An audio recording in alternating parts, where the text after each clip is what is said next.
तीन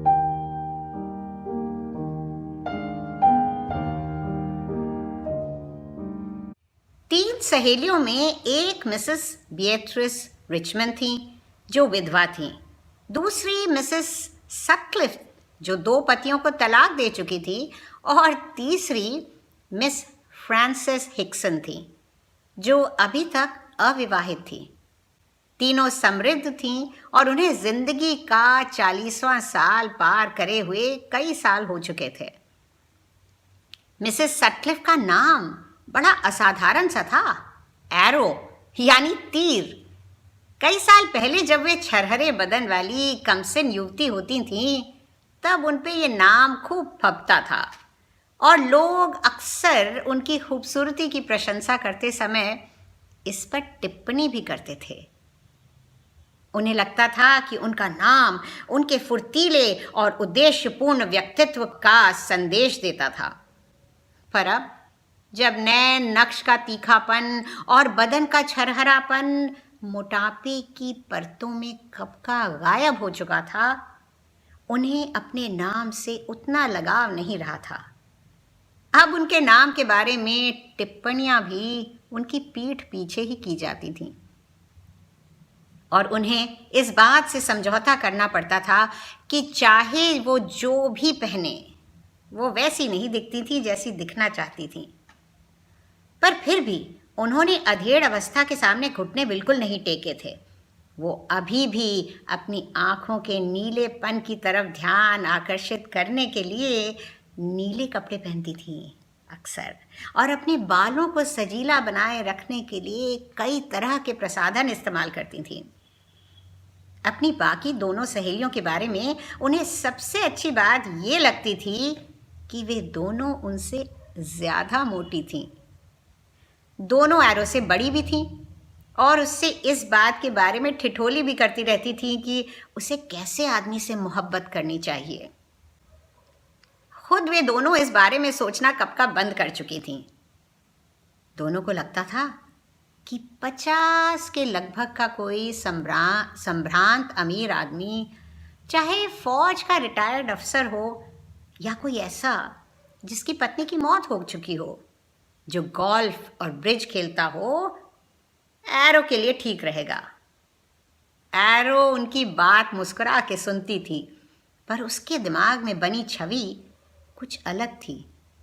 कोई इटालियन जवां मर्द या राजघराने से संबंध रखने वाला कोई स्पेनिश युवक जिसकी उम्र 30 से 1 दिन भी ज़्यादा ना हो, क्योंकि उसे विश्वास था कि वो खुद उतनी ही उम्र की दिखती थी।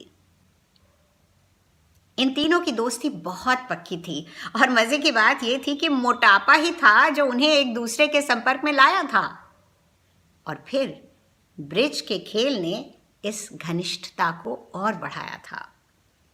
वे एक दूसरे से कार्ल्सबैग में मिली थीं और एक ही डॉक्टर के पास जाती थीं।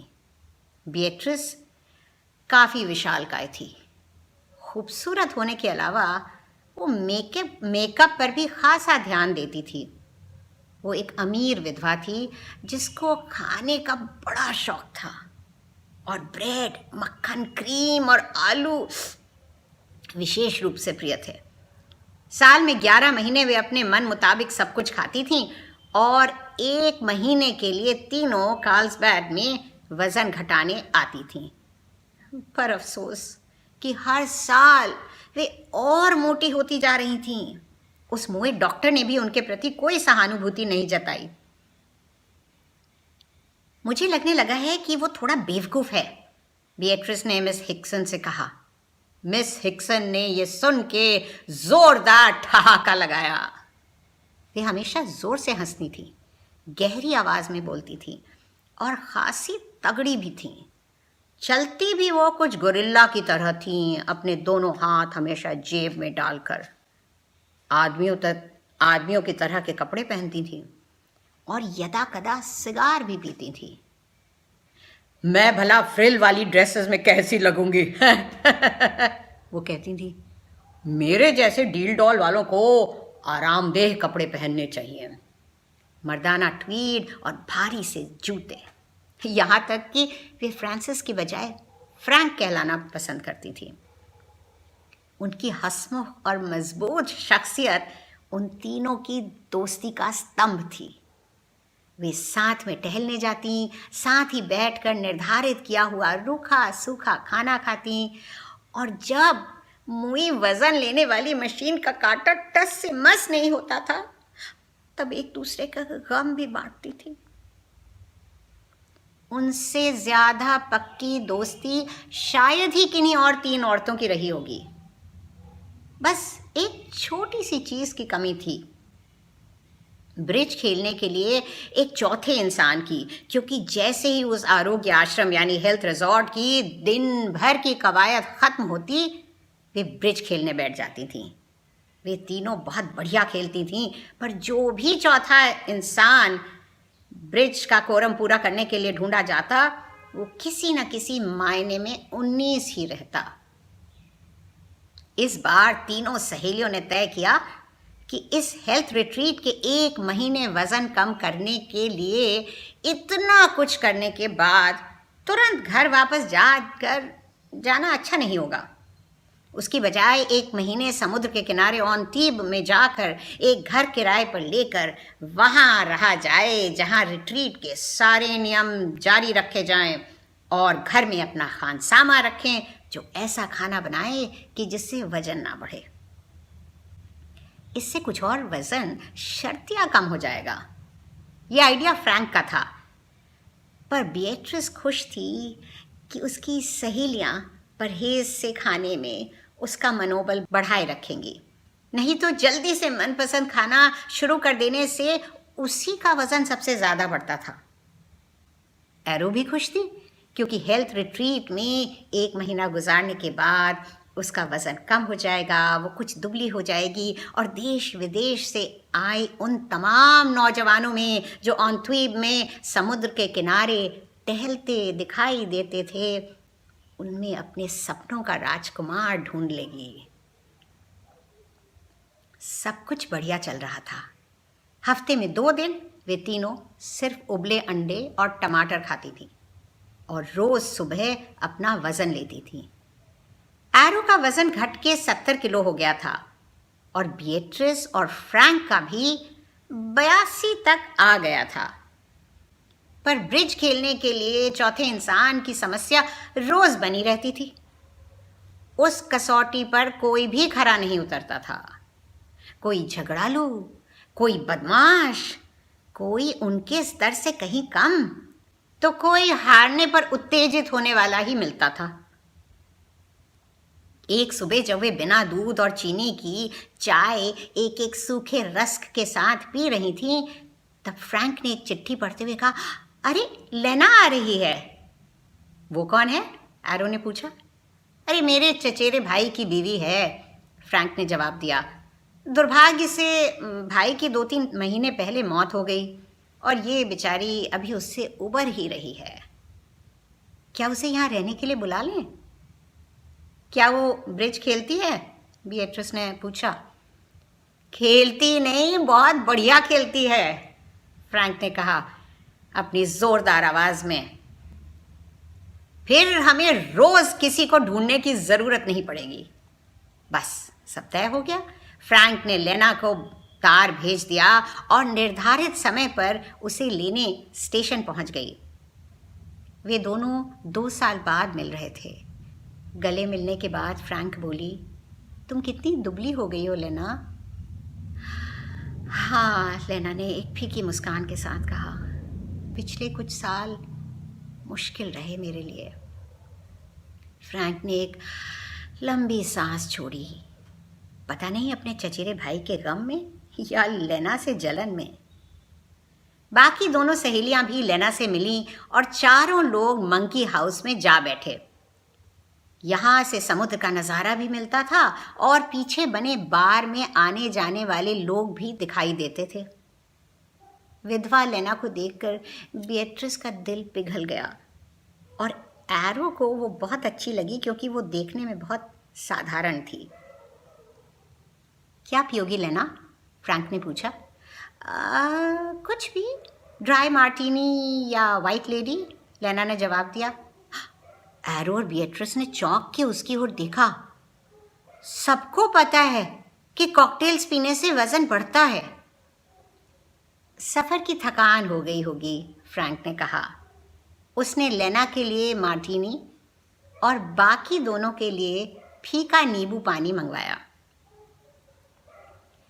हम लोगों को माफिक नहीं आती इतनी गर्मी में किसी भी तरह की शराब, उसने लेना से कहा। ओह, मुझे कोई फर्क नहीं पड़ता, लेना बोली। I love cocktails. एरो का चेहरा कुछ फक पड़ गया। फिर सब लोग बातें करने लगे और कुछ देर में वापस घर पर आए।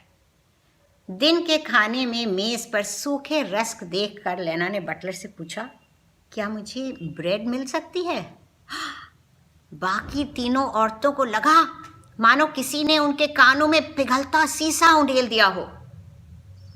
उन्होंने 10 साल से ब्रेड नहीं खाई थी। सबसे पहले फ्रैंक संभली। ज़रूर डियर, उसने कहा और बटलर से ब्रेड लाने के लिए कहा। और मक्खन भी प्लीज़, लेना ने मासूमियत से कहा। तीनों सहेलियों को मानो सांप सूंघ गया। पता नहीं मक्खन होगा कि नहीं घर में, शायद किचन में पड़ा हो, फ्रैंक बोली। मुझे ब्रेड और मक्खन बहुत पसंद है, लेना बिएट्रिस से बोली। और तुम्हें? बिएट्रिस एक फीकी मुस्कान के साथ यूं ही कुछ बुदबुदाई। ब्रेड और मक्खन आया और लेना ब्रेड पर खूब सारा मक्खन लगाकर खाने लगी। हम लोग यहाँ बहुत सादा खाना खाते हैं, फ्रैंक बोली। उम्मीद है तुम्हें तकलीफ नहीं होगी। अरे बिल्कुल भी नहीं, मुझे भी सादा ही खाना पसंद है, लेनक ने कहा। बस जब तक मुझे ब्रेड, मक्खन, आलू और क्रीम मिल जाए, मुझे और कुछ नहीं चाहिए। तीनों सहेलियों ने एक दूसरे को देखा। फ्रैंक ने अपनी प्लेट को देखा और उसका चेहरा लटक गया। बिएट्रिस जल्दी से बोली, बड़े अफसोस की बात है लेना कि इस पूरे शहर में क्रीम मिलती ही नहीं, इसीलिए उसके बिना ही काम चलाना पड़ता है। ओह, लेना बोली। खाने के बाद कॉफ़ी आई और लेना ने उसमें 3 चम्मच चीनी डाली। हम लोग सैक्रिन ही ले लेते हैं, फ्रैंक ने अपनी कॉफ़ी में एक नन्ही सी गोली डालते हुए कहा। ओह, मुझे बहुत बेकार लगती है सैक्रिन, लेना बोली। बिएट्रिस का चेहरा उदास हो गया और उसने बड़ी ललक से चीनी दानी की तरफ देखा। बिएट्रिस, फ्रैंक ने घुड़का और बिएट्रिस ने जल्दी से सैक्रिन उठा के ले ली। जब सब लोग ब्रिज खेलने बैठे तो फ्रैंक को कुछ राहत मिली। वो चाहती थी कि एरो और बिएट्रिस लेना को पसंद करें। लेना ब्रिज की बहुत मंझी हुई खिलाड़ी निकली। उसके साथ खेलने में तीनों सहेलियों को बहुत मज़ा आया। ये था असली ब्रिज। फ्रैंक ने देखकर राहत की सांस ली कि एरो और बिएट्रिस अब लेना की तरफ कुछ नर्म पड़ी थीं। कुछ घंटों बाद ये लोग उठे। फ्रैंक और बिएट्रिस गोल्फ खेलने चले गए। एरो अपने नए नौजवान दोस्त के साथ टहलने और लेना घर पर ही आराम करने लगी। एरो का नया नौजवान दोस्त किसी शाही घराने का था। चारों फिर शाम को मिले। अरे तुम अकेली बोर तो नहीं हुई लेना? फ्रैंक ने पूछा। अरे बिल्कुल भी नहीं, लेना चहकी। अरे सो के उठने के बाद मैं बाहर चली गई, एक कॉकटेल पिया और फिर टहलते टहलते पता है मुझे क्या मिला? एक छोटी सी दुकान जहाँ लाजवाब क्रीम मिलती है। मैंने वहाँ ऑर्डर दे दिया है कि आधा लीटर क्रीम रोज़ भेज दिया करें यहाँ घर पर। यहाँ की गृहस्थी के लिए मेरा ये छोटा सा योगदान है। लेना की चमकती आँखों और एरो और बिएट्रिस के तमतमाए चेहरों की झलक देखते हुए फ्रैंक ने जल्दी से कहा, अरे क्या ज़रूरत थी इस तकल्लुफ़ की।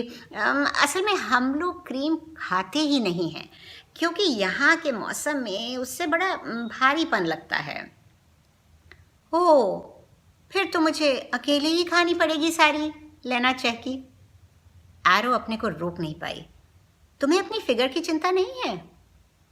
डॉक्टर ने कहा है कि मुझे ठीक से खाना चाहिए, लेना ने कहा। क्या ये भी कहा है कि ब्रेड, मक्खन, आलू और क्रीम खाना चाहिए? हाँ, मुझे लगा तुम्हारा भी यही मतलब था जब तुमने कहा कि तुम लोग सादा खाना खाते हो। बहुत मोटी हो जाओगी, बिएट्रिस बोली। बिल्कुल भी नहीं, लेना ने कहा। मैं हमेशा जो मन में आए खाती हूं और मेरा वजन कभी नहीं बढ़ता। ये सुन के बिल्कुल सन्नाटा छा गया। उस रात जब लेना सोने चली गई तब तीनों सहेलियां फ्रैंक के कमरे में इकट्ठी हुई। दिन भर के मुखौटे अब उतर चुके थे। मुझे बिल्कुल अच्छा नहीं लगता जब वो मेरे सामने बैठकर मेरी मनपसंद चीजें खाती है, बिएट्रिस रुआसी होकर बोली। किसी को अच्छा नहीं लगता, फ्रैंक की आवाज में सख्ती थी। तुम्हें उसे बुलाना ही नहीं चाहिए था, एरो गुस्से से बोली। अरे मुझे क्या पता था, फ्रैंक ने सफाई दी।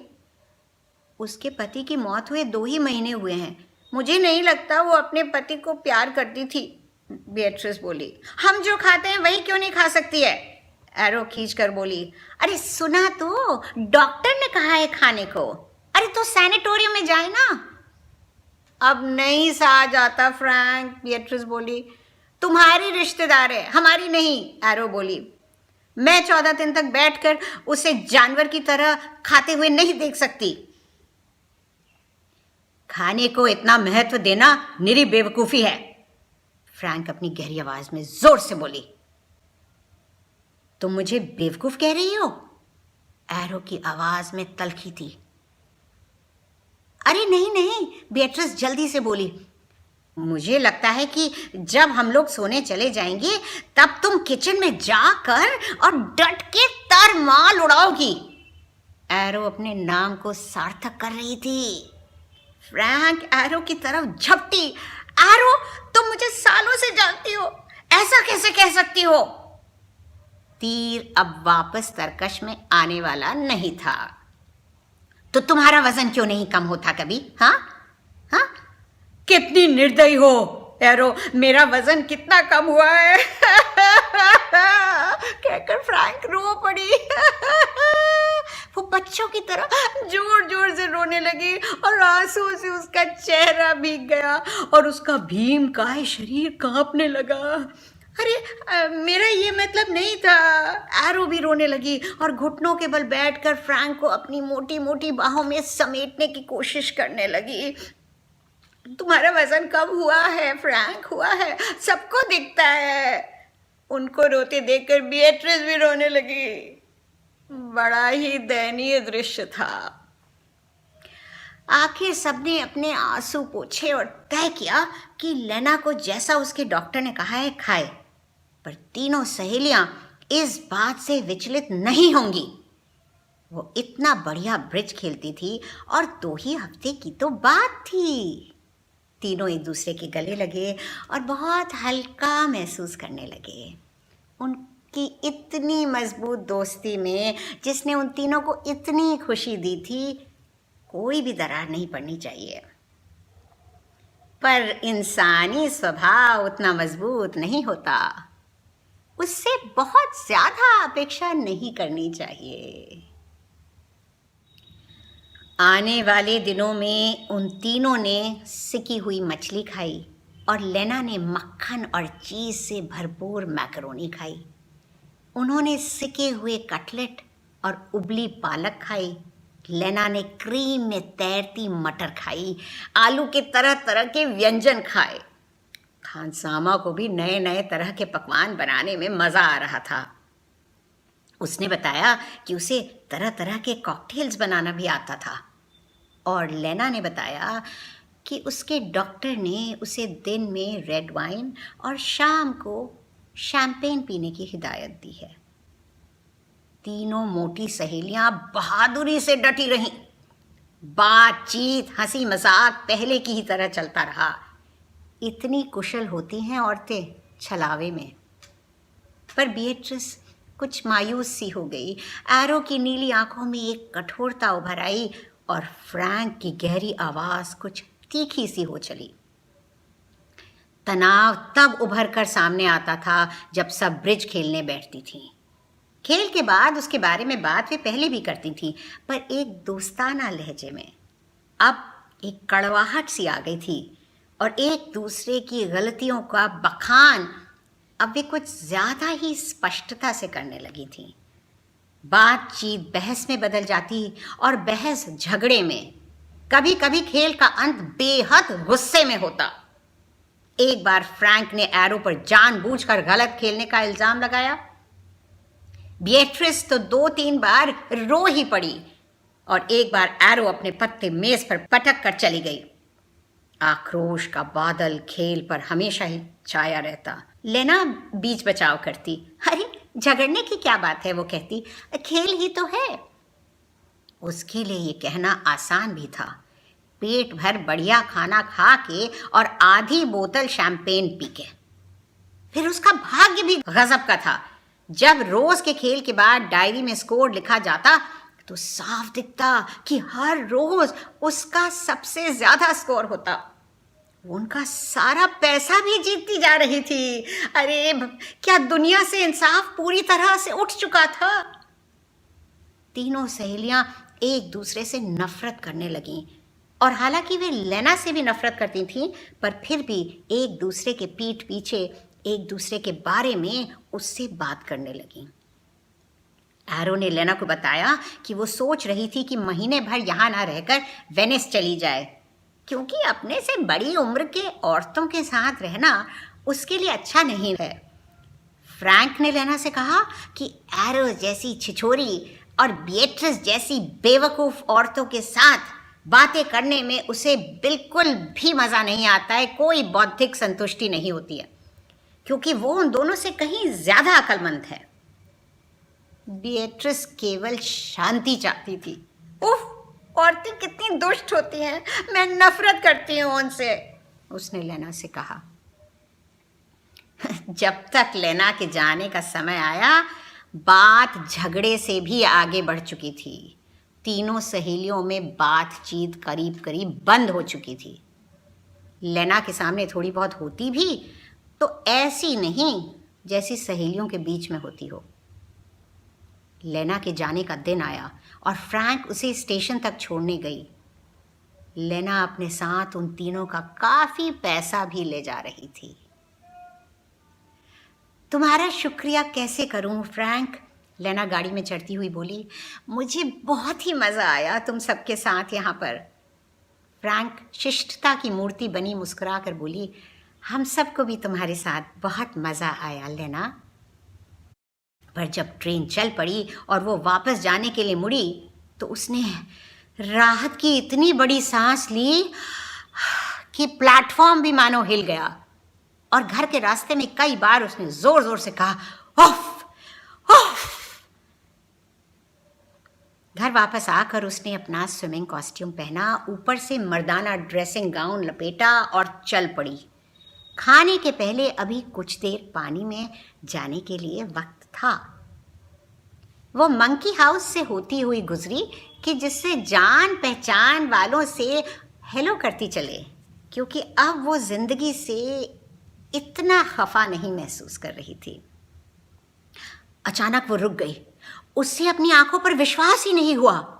वहां एक मेज पर बिएट्रिस अकेले बैठी थी।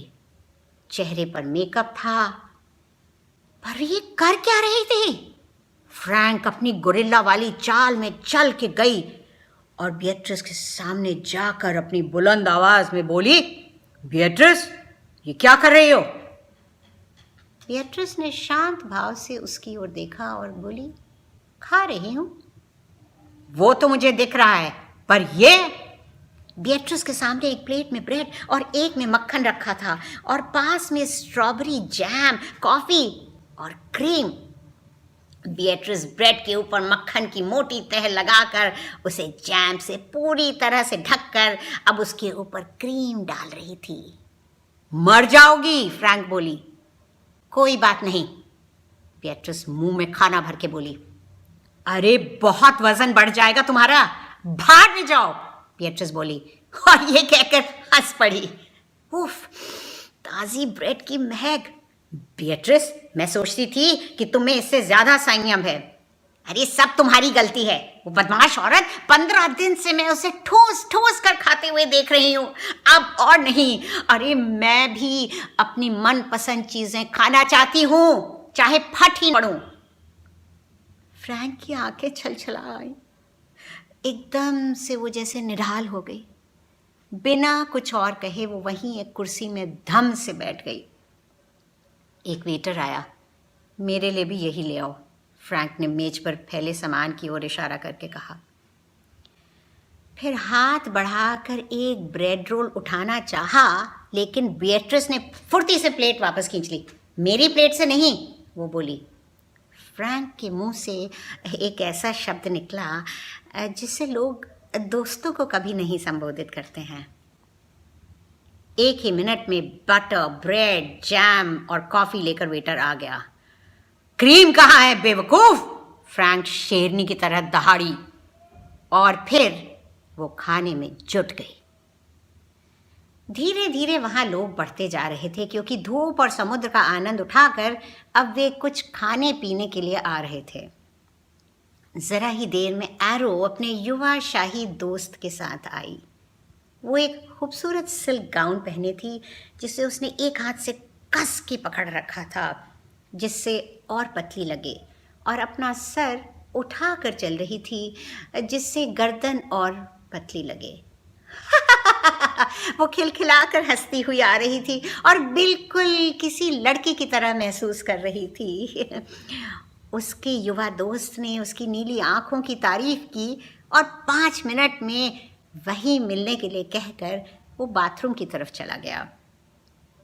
एरो भी जा रही थी, बाल ठीक करके थोड़ी लिपस्टिक और लगा लेने, पर तभी उसकी नजर फ्रैंक और बियट्रिस पर पड़ी और वो वहीं रुक गई। उसे अपनी आंखों पर विश्वास ही नहीं हो रहा था। हे भगवान, उसने उनके पास आके कहा, चटोरों, वो बोली और तुरंत कुर्सी खींचकर उन्हीं के साथ बैठ गई। 5 मिनट बाद मिलने के वादे पल में काफूर हो गए और वो आतुरता से वेटर से बोली, मेरे लिए भी वही लाओ जो ये दोनों खा रही हैं। फ्रैंक ने सर उठाकर वेटर को देखा और अपनी दमदार आवाज में बोली, चीज लाओ। फ्रैंक, बियट्रिस बोली। चुप रहो। अच्छा, मेरे लिए भी ले आओ, बियट्रिस ने कहा।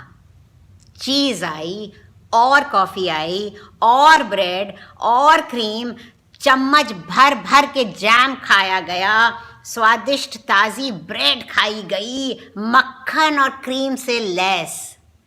एरो का राजकुमार रहे अपने महल में। अरे ऐसा सुख मोहब्बत में कहा। तीनों चुपचाप गंभीरता से खाने में लगे हुए थे। इस वक्त दुनिया में इससे ज्यादा जरूरी और खास कुछ भी नहीं था। मैंने 25 साल से आलू नहीं खाया है, फ्रैंक ने कहा। वेटर, फिंगर चिप्स लाओ, एरो ने कहा। फिंगर चिप्स लाए गए। दुनिया में किसी भी चीज़ की खुशबू इतनी बढ़िया नहीं थी। सबने गपागप चिप्स खाए। मेरे लिए ड्राई मार्टीनी लाओ, एरो बोली।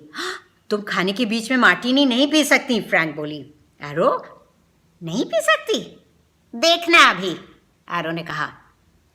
ठीक है, तो फिर मेरे लिए भी एक ड्राई मार्टीनी लाओ, फ्रैंक ने कहा। 3 ड्राई मार्टीनीज लाओ वेटर, बियट्रिस ने कहा। ड्रिंक्स आए, पिए गए। तीनों ने अपने अपने गिलास मेज पर रखे और एक लंबी सांस ली। पिछले दिनों का सब मलाल बह चुका था और एक दूसरे के लिए पुरानी मोहब्बत फिर लहलहा रही थी। उन्हें विश्वास ही नहीं हो रहा था कि इस दोस्ती को तोड़ने का विचार भी उन्हें कभी आया था। चिप्स खत्म हुए। क्या इनके पास चॉकलेट एक्लेयर्स होंगी? बियट्रिस बोली।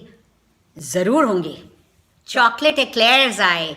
फ्रैंक ने जल्दी से एक पूरा अपने मुंह में डाल लिया और फिर दूसरे के लिए हाथ बढ़ाया, पर उसको खाने से पहले उसने बदले का एक कुटिल खंजर लेना के जिगर में घोंप दिया। तुम लोग चाहे जो कहो, पर असली बात तो ये है कि वो बहुत ही बेकार ब्रिज खेलती थी, वो बोली। बहुत ही बुरा। एरो ने हाँ में हाँ मिलाते हुए कहा।